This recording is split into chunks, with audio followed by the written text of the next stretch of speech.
I think this history is really important to know because while Silicon Valley built the platforms that these women leveraged, it was the women, these mothers, who actually built this new industry from scratch and transformed culture.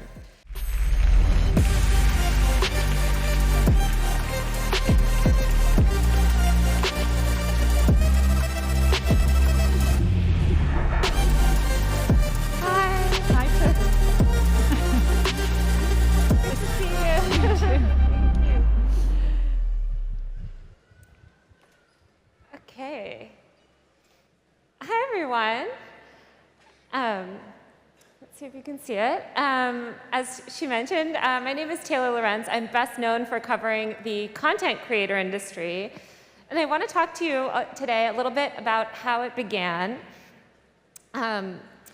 So, first of all, let's go back. The notes are a little bit off. Sorry. Well, ever since the phrase the creator economy became a buzzword a couple years ago, a lot of people have opinions on it.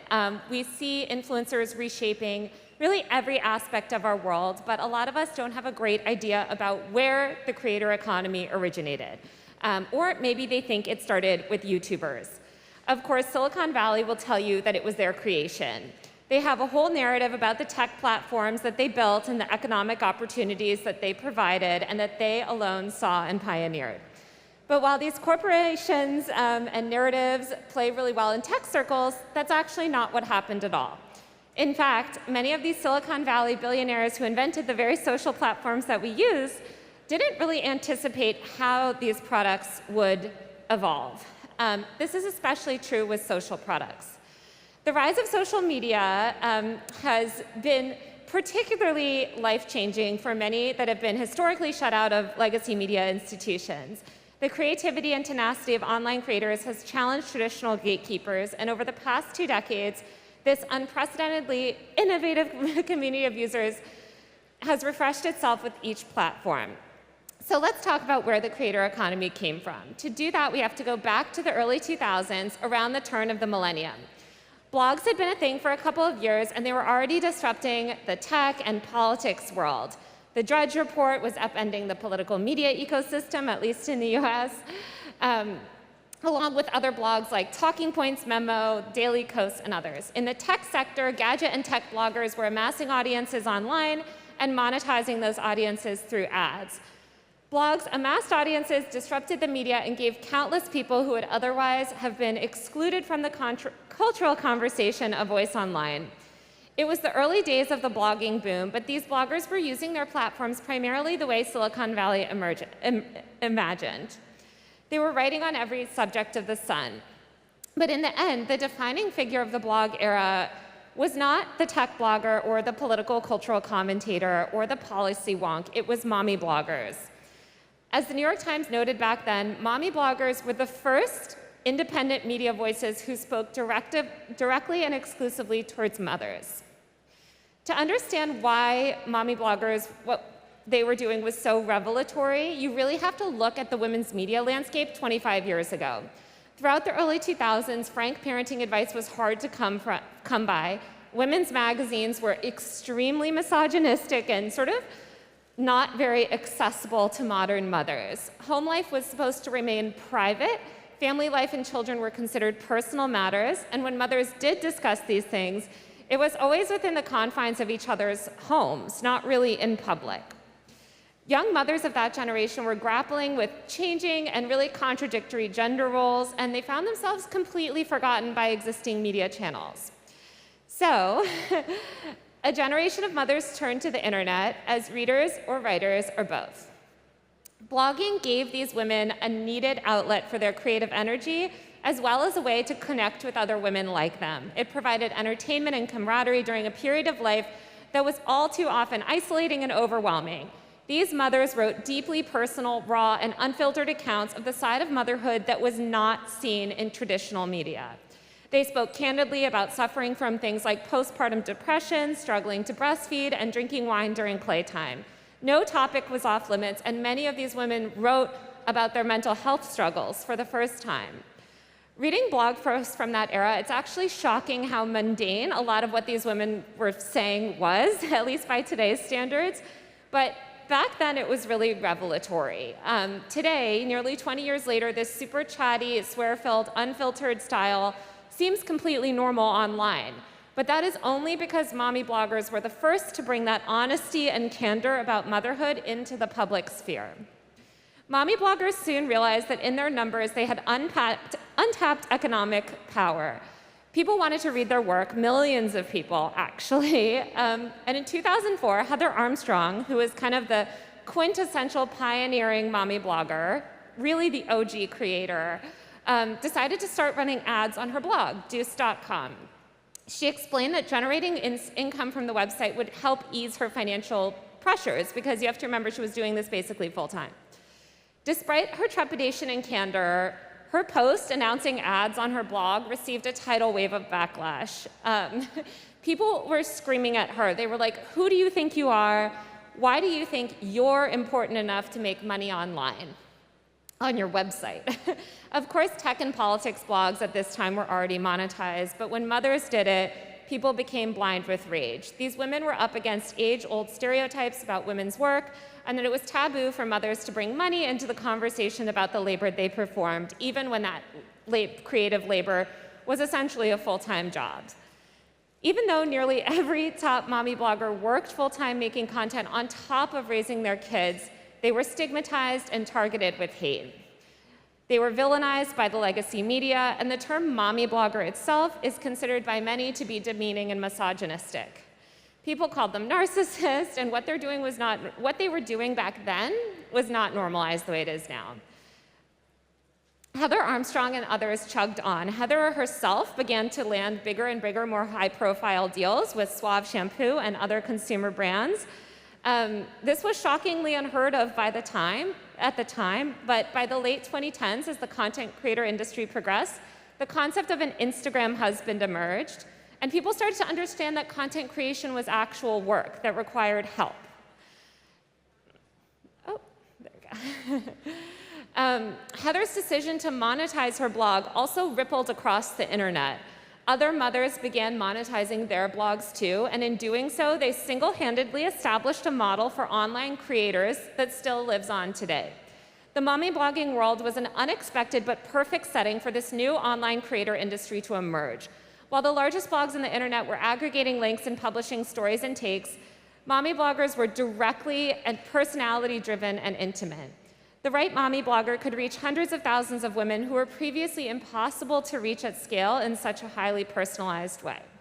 Of course, this made marketers' eyes light up. Health and beauty brands started sending mommy bloggers, then fashion bloggers, then beauty bloggers, free products in exchange for coverage. Heather Armstrong once again led the way. She landed actually one of the first major sponsored content deals in the early 2000s with Verizon. She renovated her home office, used all Verizon products, switched from an iPhone to an Android during the process, and did a sponsored content package around the renovation. While we're all drowning today in sponsored content and affiliate marketing, at the time this concept was brand new. Mommy bloggers were the first to share and then truly monetize every aspect of their lives online, a career we now understand to be called influencing or content creation. Ultimately, mommy bloggers, more than any other group, created a model for independent media that content creators cultivated in the decades followed.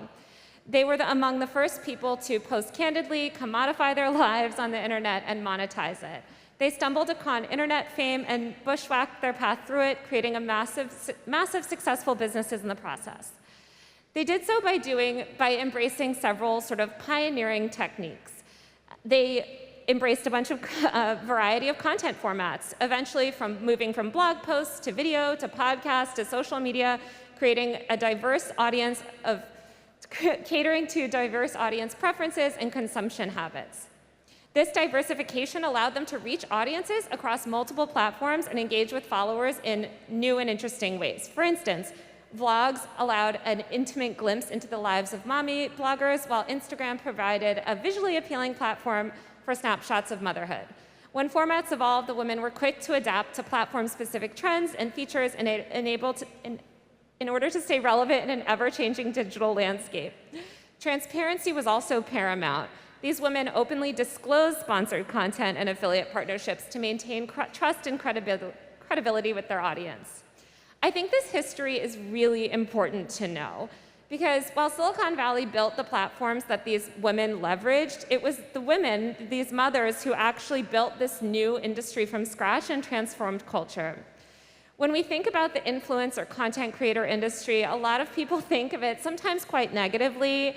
You'll hear things like, oh, it's the downfall of society, or these women are just taking selfies and they're oversharing. But it was these women that really sort of pioneered these new formats, and a lot of these stereotypes that people have about the industry today are very much just sort of basically, they boil down to underlying misogyny.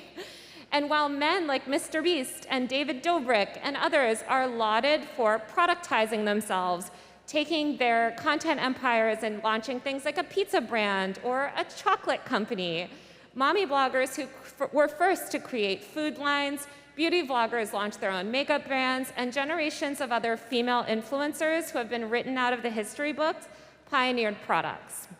It's really important to recognize the creator economy's origins, not just to give women and other marginalized outsiders who built this industry credit, but because this history teaches us something about the power that users have online. The creator economy was completely built by women at home, not by executives at tech companies, and it was these mothers who revolutionized entirely new approaches to work, entertainment, and ambition in the 21st century. The influence of mommy blogging also shows how important it is to not write off women, especially as consumers. Women and mothers specifically are consistently painted as extremely out of touch or not culturally relevant, but even today, you can see the impact that tapping into mom communities can have on a product. For instance, I want to talk about a case study that some of you guys might be familiar with, but it's very recent, which is the Stanley tumbler. I don't think there's been a more viral product over the past year, but it was not always that way. When Stanley launched in 1913, it was considered a man's product. It was marketing towards outdoorsy men. The product line was produced in masculine colors like hammer tone green and army sort of coloring, and it had a lot of rugged advertising. An ad from 1975 declares that Stanley tumblers should be passed along from a father to a son. Another television ad featured men working at a construction site using these tough cups. And Stanley referred to its own products as Granddad's thermos. All of this was fine, and Stanley was making $70 million a year in annual sales, according to CNBC several years ago. But in 2020, after some executive turnover, Stanley decided to look outside its typical demographic and realized that they had a huge audience of mothers that were becoming obsessed with the product. They partnered with a mom shopping blog called The Buy Guide, a network of mother influencers who turned Stanley into one of the most successful products of all time, the Quencher, their sort of signature coffee cup. Overnight, this cup basically began to sell out. It started selling off on The Buy Guide and then traveled through the networks of other moms to the point that it was really hard to get these for a while. Last year, Stanley did $750 million in sales. I think that this quote from the co-founder of The Buy Guide speaks really well to what happened. She said, "It's a representation of not only what changing a color can do, but what a movement can do, like women selling products to women. We always say if you're not marketing to women, you're not marketing to the people who buy for households." It's not just Stanley. Since the mommy blogging days, mothers have repeatedly led trend cycles. They were on the forefront of viral challenges on TikTok and YouTube. The quarantine cooking trend during the early days of COVID saw mothers sharing creative recipes and cooking tips while adapting ingredients and resources. Mothers have transformed platforms like Pinterest and Etsy into massive businesses by being on the forefront of DIY and crafting trends. And the popularity of sensory play ideas, educational games, and interactive learning materials reflects the influence mothers wield on shaping the content landscape today. Many mothers often prioritize wellness and self-care as part of their parenting journey, and this has led them to become among the first to identify and start online trends promoting health and well-being. From yoga to meditation to new beauty or nighttime skincare routines, mothers have consistently led the way. By examining the history of mommy bloggers, I think we can learn some key marketing lessons for today. Number one, authenticity is key. Mommy bloggers resonated with audience by sharing really raw and unfiltered accounts of their experiences. Today, creators on platforms like YouTube and TikTok prioritize authenticity to build community with their followers. Number two, build community. Mommy bloggers created tight-knit communities through their blogs and social media interactions. Number three, use storytelling. Mommy bloggers captivated their audience with personal stories and relatable anecdotes. I think marketers can leverage these similar storytelling techniques in video content, branded content campaigns to make a lasting impression. Number four, experiment with content formats. Many mommy bloggers, although I'm calling them mommy bloggers, have long since evolved past their original format to include video content, podcasts, newsletters, and more. Collaborate. Mommy bloggers formed collaborative networks and cross-promoted each other's content to reach wider audiences. Marketers can partner with influencers, brands, and industry peers to amplify their message to tap into new markets. And number six, prioritize transparency. I think the influencer world these days is not known for transparency. A lot of times it's hard to determine what's an ad and what's not. But these women were always clear and transparent in the communication with their audiences, and that was key to maintaining trust and accountability. I think that they can serve as a really good model for what ethical, promotion of a product looks like. Since the days of Heather Armstrong, moms have always been influential trendsetters in the digital landscape, shaping online discourse and cultural norms in profound ways. Through social media, blogs, and online communities, mothers have leveraged experiences and creativity to pioneer trends across multiple domains, from parenting to beauty to travel to lifestyle to wellness, education, and more. But to reach women online, you do have to respect them. So often, digital marketing that's targeted towards moms fails to speak to them as if they are complex people or full human beings. Women, when they become mothers, are often written off by large swaths of marketers. They aren't seen as innovative, they aren't seen as cutting edge, or they aren't seen as doing interesting things online. Younger mothers, especially in my generation, millennials, know that those age-old stereotypes no longer apply. To reach women on the internet and to tap into these powerful, hyper-engaged communities that they wield, you do need to take women seriously. By engaging with mothers authentically, bringing them into the decision-making process about your brand, brands can tap into these digital moms' powerful networks. Marketers should also recognize the importance of diversity inclusions in their campaigns and ensure that all mothers from all backgrounds are represented and heard. Moms can be indispensable allies in the digital marketing landscape. You just need to listen and work with them. Thank you so much. Thank you, Taylor.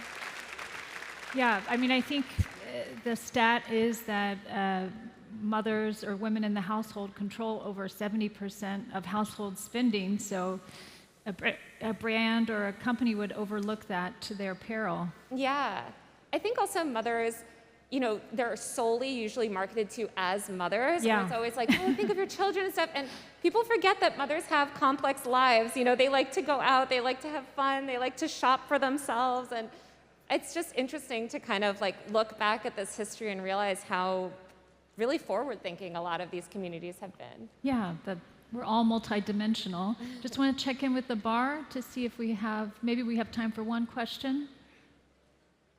Okay. Yeah, thank you for this insightful talk.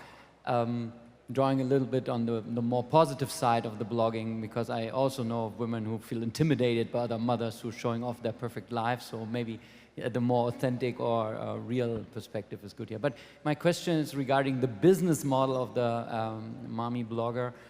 Do you have any experience or do you see any cases where this is a sustainable business? Because to my experience, when you're a mommy or a dad, this is all very important, but as kids grow older, they don't want to be photographed as much. And do you know of mommy bloggers who have pivoted their business model, who could make their business prolonged in a way beyond Yeah. having kids. Yes, I think it's such an interesting distinction, and I think there's been some really necessary conversations that have happened in the past couple years around featuring children in content, which I think, the original mommy bloggers actually did not feature their children that heavily. A lot of them didn't even have photos on the blogs, they were just blogging.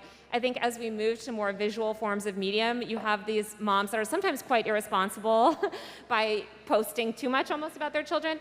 Actually, I found that the mothers that were most successful in building their audiences really didn't feature their children very much. It was much more about their own lives and kind of developing life hacks and strategies, or just sort of like living a relatable life, no matter how old the children were, or even sometimes the kids are out of the house. Or I'm thinking of some of these moms that run like restock accounts, Amazon shopping accounts. They're really useful, whether or not their kids are in the house or not. So I think those are building the most. The ones that make all of their content about their children, the children grow up, often they're like, Mom, please leave me out of it by the time they're 13, and that's not sustainable. Thank you, Taylor Lorenz. Thank you so much. Thank you.